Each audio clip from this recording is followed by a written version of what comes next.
How you feeling today about your Wolverines? I feel like a national champion, Dan. It's always great to see you enjoying the show. You a legend. You know how much I love and appreciate you and value everything you've brought to the game over the years on all aspects. So always an honor to be on the show. And it's a great day to be a Michigan Wolverine. As a Detroit kid, the Pistons had the number one seed. We're gonna get Cade Cunningham back for a playoff run. Just won the national championship in football a couple of years ago. Now we win it in basketball this year. I'm so happy for Dusty, man, the squad. It's a perfect day to boss up How will history remember this Michigan team? as national champions. Being a quote unquote football school and, the team has won 12 or 13 national championships and has 120,000 people at the game every Saturday, that's just going to be the standard. But there's been times, even when we were in college as the Fab Five, where Desmond Howard was also winning the Heisman Trophy.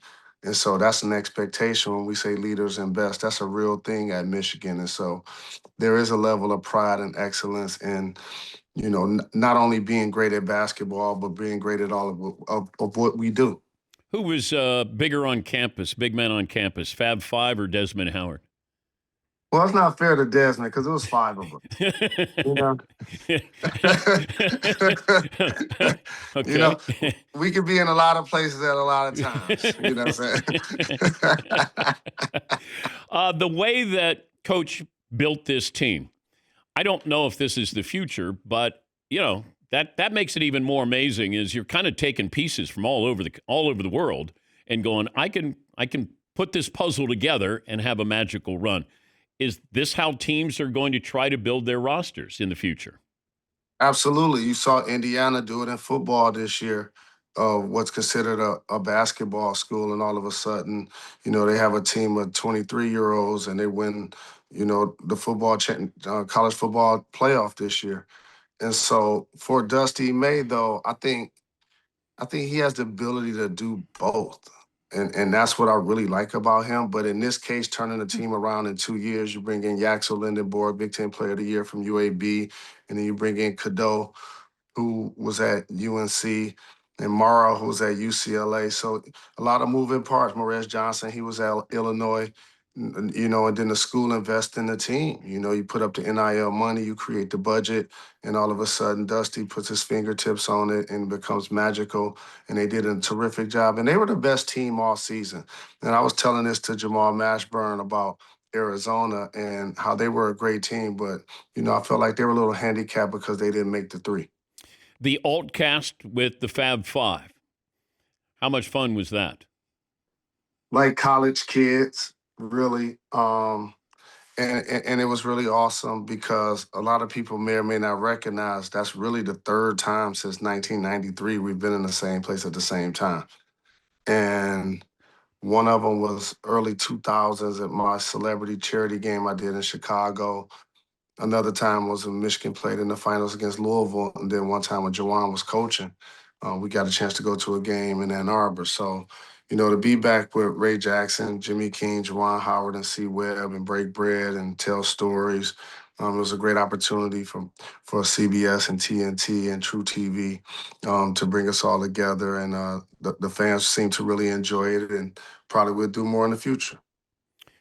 What makes a team famous? The public. It's almost like giving yourself a nickname. Initially, we didn't want to be called the Fab Five. We wanted to be called Five Times because as a fan of music, I knew that was the Beatles, and then of a fan of rap, I knew that was Fab Five Freddy. And so we didn't want to be called the Fab Five, but then the public wins out, and I'm glad the public was right. It's the exact same thing with anything else. The impact you have on people and on the game speaks for itself. And so they determine all of that. How much would it have cost Michigan in NIL when Fab Five was coming to Michigan? So here's the difference as I learned just covering the game this year with Adam Lefko, Jamal Mashburn, and Bruce Pearl is not only would we had the pay for play opportunity, which most players are taking advantage of, which is why you see so many players moving around. but we actually sold merchandise, Yeah. jerseys, shorts, socks, shoes, harachis. Like we actually sold merchandise and helped with enrollment and helped with the popularity of the school. So couple that with, pay for play and NIL money, we would have made some pretty pennies. Talking to Jalen Rose, a member of the Fab Five, of course, a longtime NBA player as well. Tell me what Same Page Entertainment, what are we diving into? Multimedia, Detroit based, and I partner with Tom Gores, a good friend of mine for the Detroit Pistons, and we really bonded over our community work and wanted to give back to his hometown, the Flint, mine of Detroit, but also just the state of Michigan. Just highlight a lot of voices and talent, and in all types of spaces, whether it's docu-series. We have the number one show out right now on Tubi called Southwest High. Make sure you check that out. We also have a project out right now called Meal Ticket that we're consulting producers with. This on Amazon. So really it's going to be podcasts. It's going to be multimedia, just creating quality content for the masses. How many text messages did you get when Bam Adebayo scored 83? I probably, like the rest of the world, none of us was watching that game. First off, so I didn't know it was happening. Yeah. Right, they were playing against the Wizards, right? I didn't know that was happening. But in context, I want to give Bam a lot of credit for people who haven't played.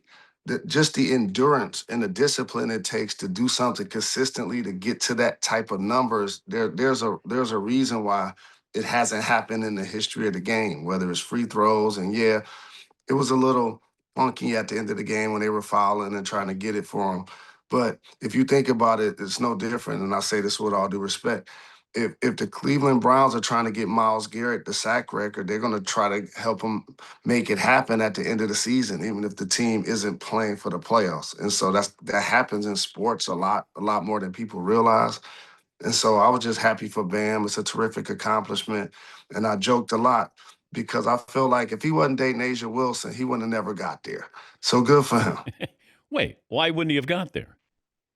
Because I love her killer instinct and how she's been a multiple MVP and champion and she brings it every game. Okay. So I feel like she's a motivating factor for his approach to the game these days. Okay. But now people aren't going to text you and say, can you come on the show on the anniversary of Kobe's 81? You don't have to worry about that anymore. Well, I think I knew the entire time that when you're playing against greatness, Tom Brady's going to throw 6 or 7 touchdowns in the game. But the reality that people always forget because people keep using the word record, Wilt actually has it at 100. That's the actual record. Yeah. And so, again, rest in peace, Kobe. Lost him way too young, but it's really an acknowledgement to Wilt's greatness as well that he still has the record all of these years later. Yeah, but as you said, I didn't guard Kobe the whole game. People made it seem like nobody's bringing up anybody from the Wizards to say, man, this is going to stay with you because you guarded Bam Adebayo when he had 83. And I say this with humility, it's because Jalen has become a common name in the marketplace. And so you can attach me to it. There's nobody on the Wizards you can attach to it. But isn't it amazing the number of players in the NBA with the name Jalen? Is it like 28? I'll tell you a secret, not just the NBA, NFL, NCAA, in society at the grocery store. And it's a blessing, and it's such a tribute to my late mom, who I lost a handful of years, who combined my biological father James with my uncle Leonard, who took her to the hospital to give birth. Yeah, Jalen. I mean, if I do the math, Paulie? Before 1992, it wasn't in the top 500 boys' names in America. Then it went to 378 in 92 and got up to the top 50 10 years later. All right. Shaq's up there too, isn't he? Is there anybody else? LeBron's not up there. So I got some fine print for those names. Shaq, LeBron, and Denzel, who all are all-time greats at what they do. All of those kids are black.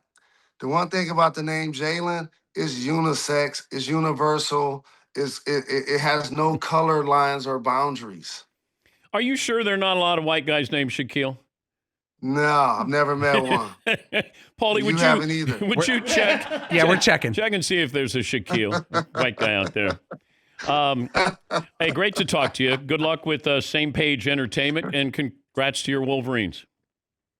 I appreciate the love. Hell to the victors. All right, that is Jalen Rose.